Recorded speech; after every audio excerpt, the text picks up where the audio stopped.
Hi guys, Franck Dangereux here from the Food Barn. Right, I'm going to show you how to cook a perfect steak. So I've got here a beautiful piece of sirloin. As you can see, there's a generous amount of fat in it. The top sinew has been removed and it's a decent thickness. It's at least 1.5 centimeters, which is a good thickness for a steak. My pan is on, nice and hot. You want good heat, whether you use a pan or a griddle pan. But I'm going to use a pan because I'm going to want to retain that pan to make a sauce, deglazing the natural juices in there. So it all starts with seasoning the meat.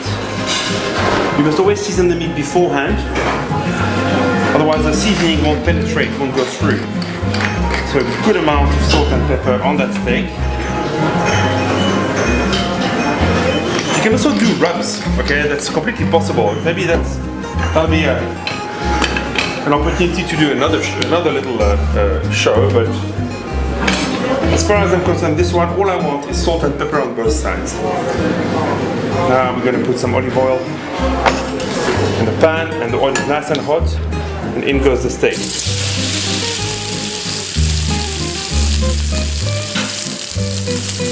And I'm not going to touch it, I'm just going to let it make a really good crust.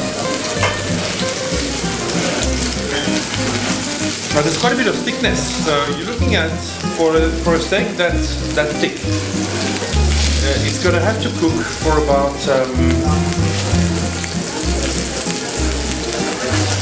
2 minutes on each side, at least, for it to be rare to medium rare. Okay, so there's definitely why I'm not putting any butter in the pan at this stage.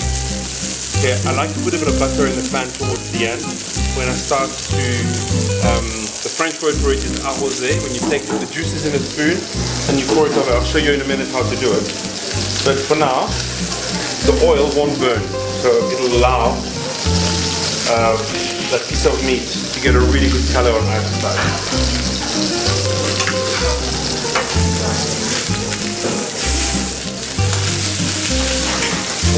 Heat. It's very important to use a pan also that will handle the sides. So if you're cooking 4 of those, you really need a large pan, or you do it in 2 batches. You season 2, you cook the 2. The meat will need to rest in any event. Just a rule of thumb, if the steak cooks for 6 minutes, you'll have to rest it for at least 3 minutes. The resting period is, if you can visualize when you cook the meat, you crisp the protein on both sides, and the juices, the blood essentially in the meat, has got nowhere to go but towards the center. So what happens is, if you take the steak straight out of the pan onto the plate and start cutting into it, those juices are still completely moving in the piece of meat. It's going to run out on your plate. Whereas if you rest it properly, the juices are going to re-irrigate the meat properly, and that's where the meat will be tender and juicy, even if it's medium or even medium to well. Let's turn this over. Look at this. Isn't that a beauty?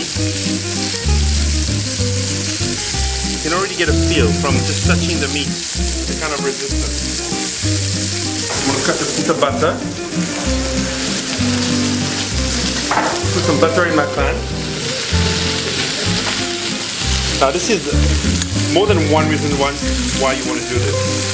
First one, so you can do this. You can actually arroser your piece of meat, which means now you're creating more heat on the top as well, and you're retaining all the juices on the inside, and it's butter. Also, you're giving the meat such a beautiful glaze. And then that's the first reason. The second reason is that I'm going to use this pan later on to make a little sauce. Just by feeling this, I can tell that it's rare, and that's exactly where I want it. But I also want it to be hot. Check that both sides are beautiful.